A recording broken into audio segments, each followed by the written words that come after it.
Hi, this is Gibson for Screen Reality Games, and you're watching Cube World. So basically, what this game right here is it's a voxel-based roleplay game. A lot of people have said it's similar to Minecraft, although to be honest, if you think that, you either haven't played it or you haven't really got a clue. But obviously, you'll see that when I get into the video. So let's go. Start game. As you can see, you got your character selection screen. These are the ones I've been playing. I'm going to take this fella right here that I thought about making before. Get rid of him quickly, and then let's go to creation and show you what we've got. So basically, you have your races. So you have human, elf, dwarf, orc, goblin, lizard, undead, frogman. In that, you've got male and female options, which go for everything basically. And then you've got your classes. At the minute, there's 4 basic classes with 2 advanced career roles each. That would be warrior, that has a guardian or a berserker, a ranger, which has a scout and a sniper, I think. Mage, which has a fire mage and a water mage, and rogue, which has an assassin and a ninja. But for this purpose, I'm going to be a warrior. I'm going to be default looking like all my other characters.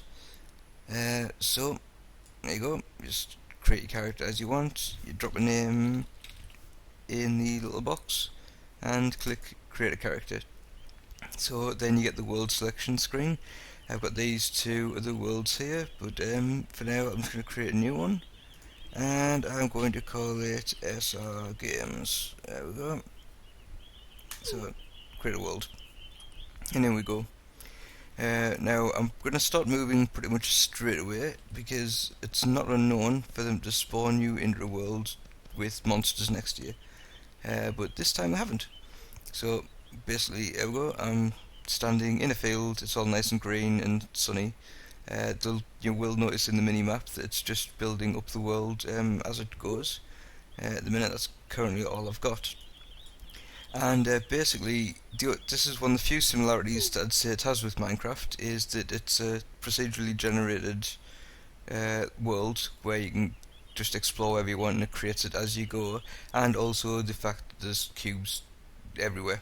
That's pretty much the only similarities you can make.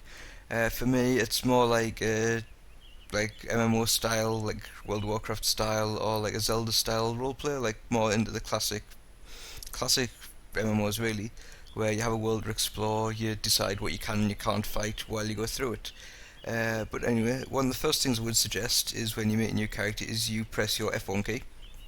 That brings up your keybinds, tells you exactly what you can and can't do with your buttons. At the minute there is no option to change the key bindings, so basically look at this, see what you need to do, and then move on. The other thing I'd suggest is you press your X button, which brings up your character tree. Now you've got your 2 advanced professions here. Obviously for warrior it's berserker and guardian. And you'll notice when I go on guardian it comes up learn or cancel. A lot of videos I've watched and streams I've watched, people have been asking how do I change my profession, because they've just gone with the default one, and it turns out they want the last skill. I mean, the only thing it changes is the tier 3 class skill, which for the berserker is war frenzy. Enters into a frenzy, does faster attacks and reduced cooldowns. Or you got your guardian, which basically makes you more defensive. All the advanced classes have a different third skill, and I'd suggest you press X, you have a quick read of what they do first, and then decide which one you want to go for. And this time I want to go for the guardian, so press learn, and now I'm a guardian. Doesn't change anything, I'm not instantly better at anything. But yeah, so that means that when I level up, I'll instantly get points in the Guardian. If you don't choose this before you go out leveling up, what happens is the first time you level, you instantly lock to whatever the default would be, and then you have to go find your trainer in town to get that reset, which does cost a little bit of money. It's not too much of a big deal, but I've seen a lot of people be confused by this, so I figured I'd mention it here. So basically what I've just done there, it's your WSD to move. Your left click is your basic attack, and your right click is your spin. The other thing, obviously what you can do is if you bring up your inventory, which is either the B or the I key depending on your preferences, you will have a selection of different weapons. So for the case of the warrior, you've got a two-handed wooden mace, and you've got two swords and also a shield. So you can go whichever way you want. I think I'm going to just dual wield for now, just to see what's going on with that. But yeah, so we've got like attacks, and then it does change what your. That's quite nice. It does change what your left and right clicks do as well. So yeah.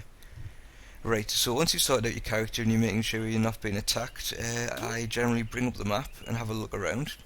And what I'm looking for is a town, which you can see over here if my mouse on's not. If not, then it's at the top of the screen where I'm pointing in a kind of northeasterly direction. So I'm going to go have a run to town, try not to die in the process, and yeah. So you just get your minimap compass at the top pointing in the right direction, and off we go. And what's this? First things first is we've found a dog. It's a good first mob to have a go at. You don't have to kill this. Basically, the way the monsters and other things in the world go is they've got health bars. Obviously, this is green, which shows it's neutral. It won't instantly attack me. If the health bar's red, then it will instantly attack you, and if it's blue, it's friendly, and you can't even attack it, even if you want to, no matter how annoying they are. Also, the name. This is light blue, which means it's about on par for like an average collie. If it's white, then it's poor. If it's red, then it'll probably kill you.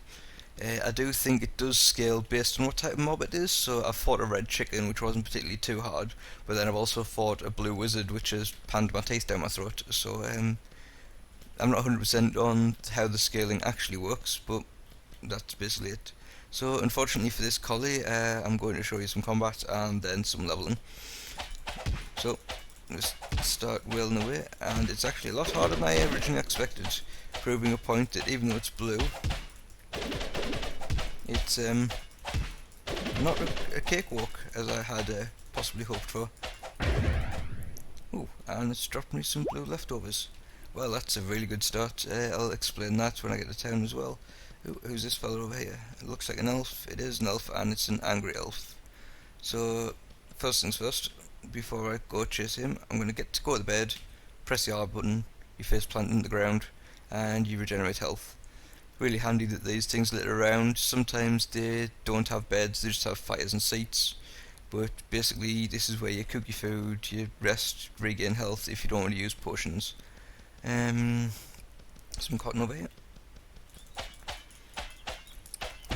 Right. This is mainly a rogue resource, but it's worth picking them up for selling. The one I picked up before, actually, I've just realised I picked up something before, so let's go back over here. I'll show you the crafting. So you press the C button, you go to the food option. I haven't got any pineapples to make pineapple slices. I do have some ginseng to make ginseng soup, or however it's pronounced. So it says requires campfire, so apparently I'm not close enough, maybe. Yeah, I'm close enough now. You just hover over the little sword, hold down your button, bar goes up, and you have food, which is the other way you restore health outside of combat when you're around.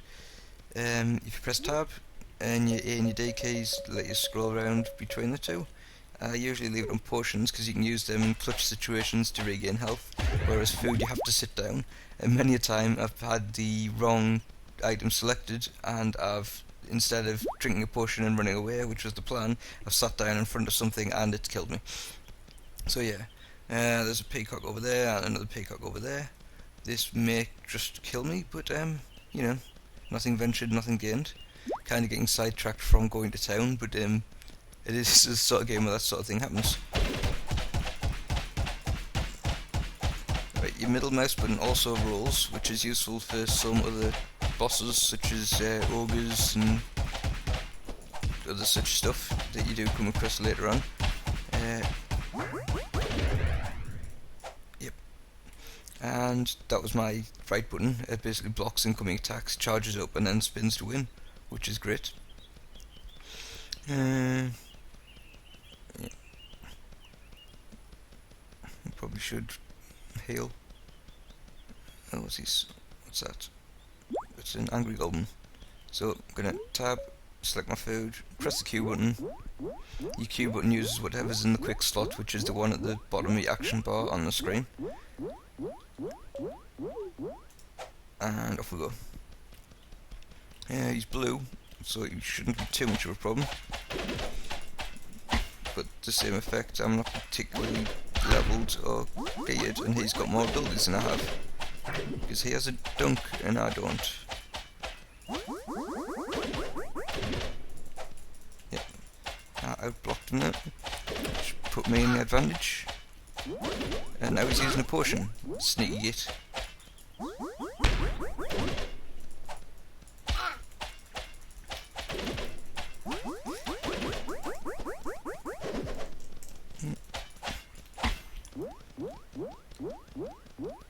So yeah, the mobs are actually quite intelligent. They'll use potions when they need to. Unfortunately, he's just not as good as me. And you'll notice I only got 1 experience from that goblin. I got 2 from the peacock. And in the top left-hand corner, I need 50 to level up. You shouldn't get discouraged from that. It does seem like a big number when you first start, but seriously, it flies over when you're exploring and killing everything in sight. So anyway, venturing forth to the northeast again. Basically, want to get the town and show you what the deal is with that. And yeah, and say that there was spider silk. It's again used by mages to craft their armor, but it's worth picking up for selling purposes really. There is a bunch of stuff you need to buy when you first get a town, so while running a town I generally pick up everything I can find, because if nothing else it's going to be turned into cash. Little farm. Oh, I'm on fire and I'm probably going to die.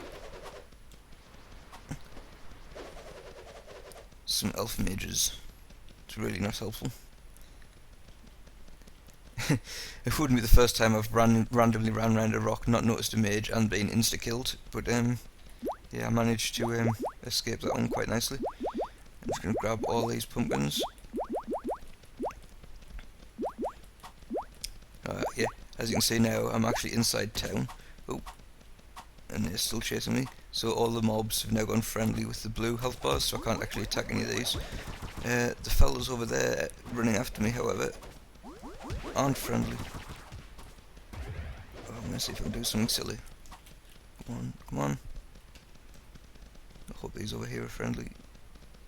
If they're not, I'm in deep trouble. Yep, they're friendly. So, you too.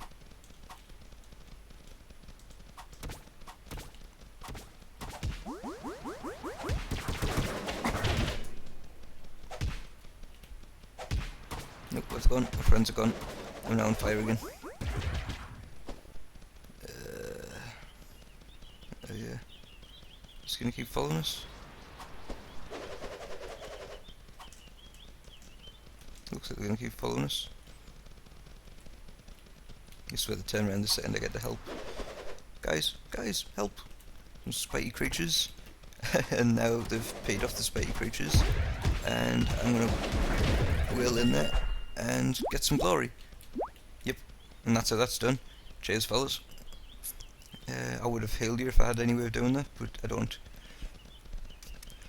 So, this is the outskirts of the town. If you bring up your map and zoom in, it puts little icons there, so you can see both these buildings here are inns. That's the weapons vendor right there.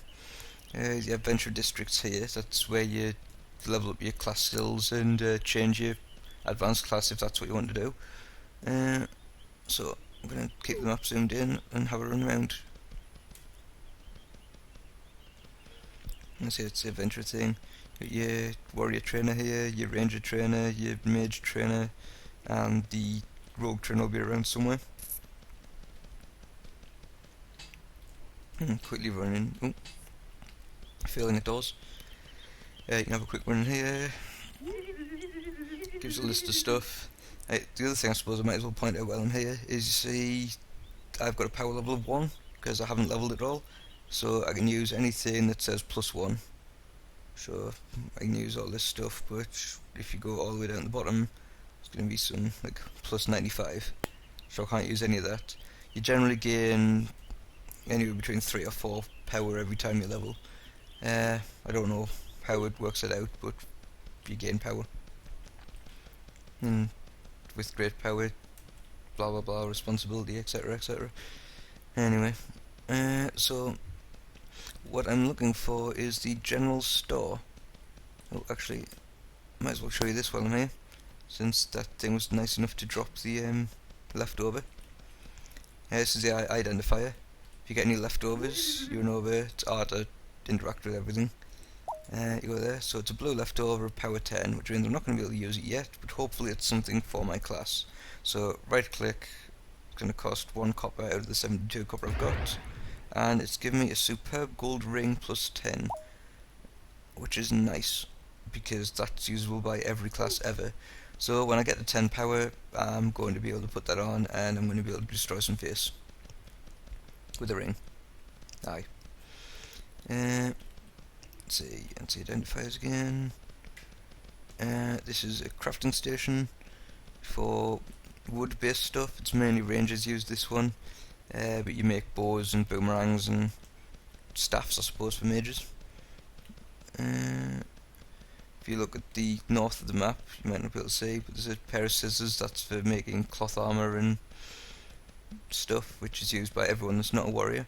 And there'll be a blacksmith around somewhere where you make your plate armor, and I've just run around in circles, but I've seen the shop I'm looking for now. But yeah, you got the blacksmiths where you make your metal weapons and your metal armor.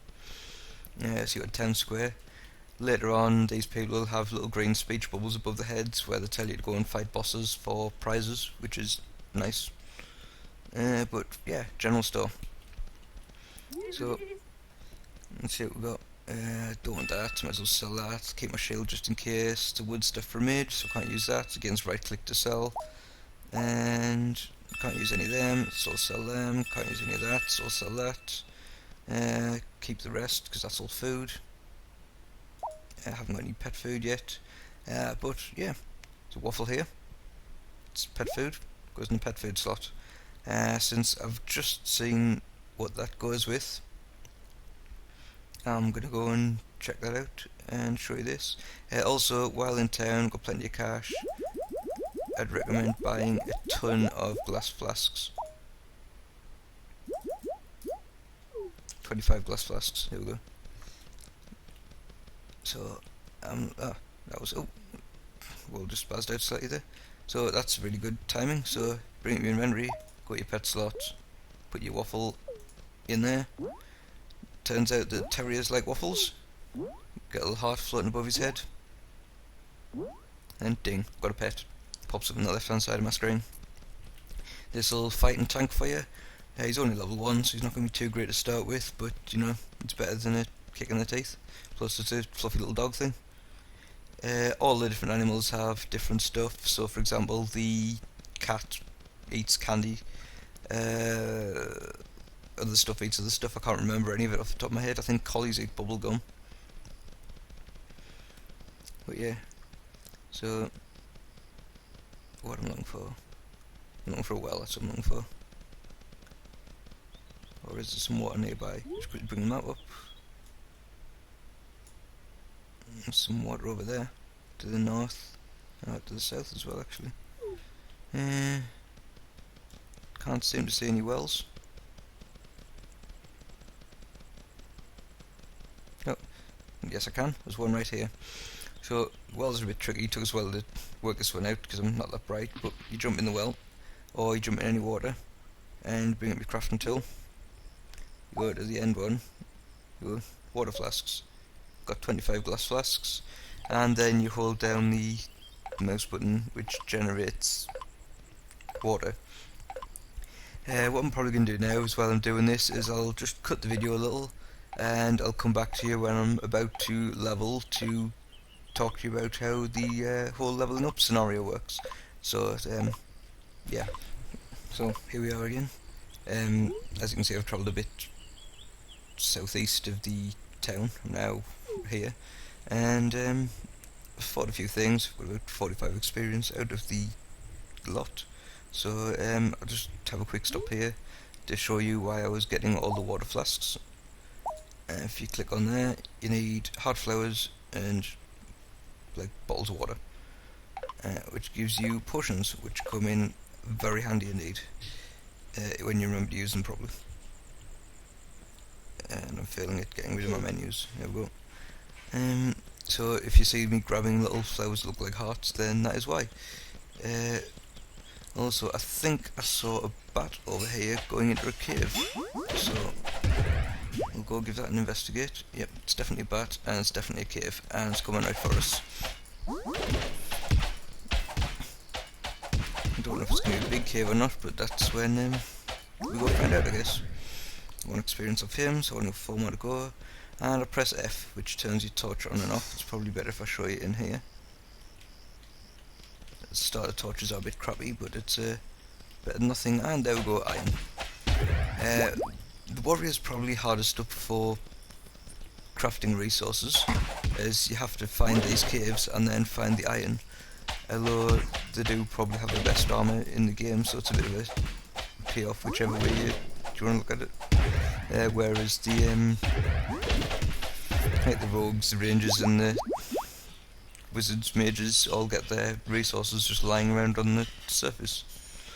There is another way to get gold. There's another way to get ore, which involves using bombs to blow up rocks outside, but I haven't really experimented that much with that mechanic yet. Oh, I thought that was a way up there. Definitely was. I'm going to fall to my death. I don't know. There's more iron.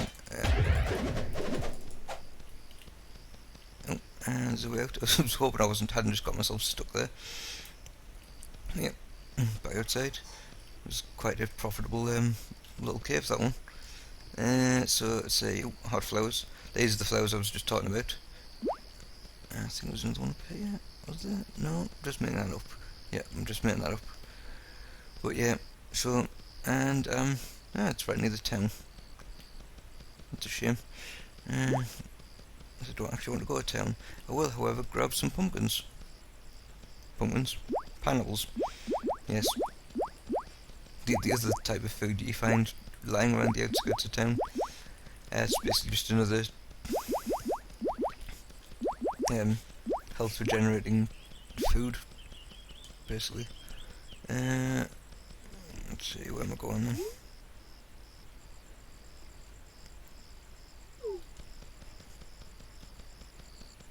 What's this? It's a lemon beetle. Oh, it's a turtle. Can I fight turtles? It's an orange turtle. I need 3 experience, so let's say you just bows the shoulders.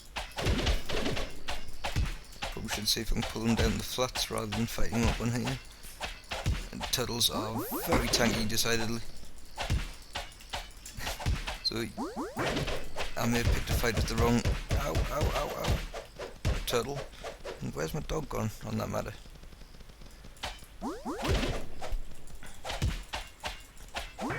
I'm definitely gonna have to get myself a pet turtle, I think, because this guy is kicking my teeth in. Run. Potion. There's my dog, don't know what he was doing.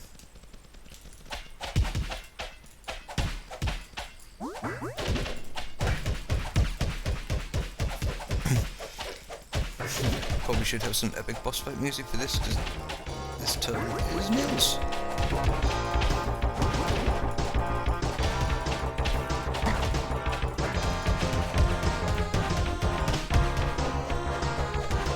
Do not want.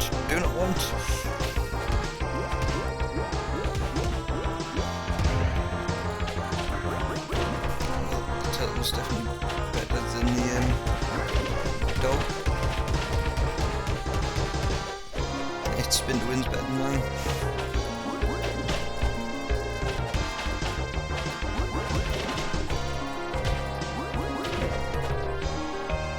Comes back.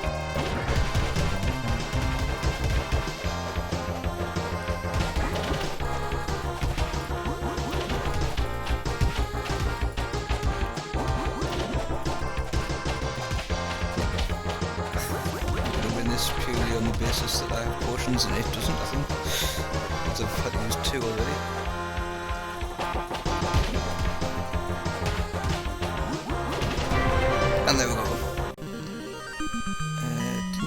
say how much experience I got for that, but it was enough. And now I am level 2. So, obviously it completely refills your health when you level up. You press your X button, which brings up your skills, and then you've got these trees, which I might as well go through now. So you've got Smash, which is a jump, Cyclone, which is another spin to win, and then obviously the Guardian's special, which is the Bulwark. But that's it. And then you've got Pet Mastery and Pet Riding, Wall Climbing and Hang Gliding, and then Swimming and Boarding, or Sailing. The way it works is you need to put 5 points in these to unlock these, and then you need to put 5 points in this to unlock that. So at the minute, I think I'm just going to put both points in Smash, and press Learn, and that gives me my 1 key, which is a Leap. But yeah, so that's basically the basics of how to play this game, the crafting, the exploring, and such. So what I'll do is I'll probably just find the nearest inn and we'll leave it there. We will be having a lot more content for this game coming out. Both myself, Maxwell, and Shrew all put quite a lot of effort into running around this game, and we're really enjoying it. We're going to see if we can get the other guys involved as well, and get some big multiplayer boss fights and stuff going on. Not sure which channel it'll go on or when it'll actually come out, but I figured I'd give you a quick heads up. I'll put the information for purchasing this in the information section below if it's something that you feel like you'd be interested in getting a hold of. But for now, I'm just going to face plant into this bed right here, and I'll see you guys next time, so thanks for watching.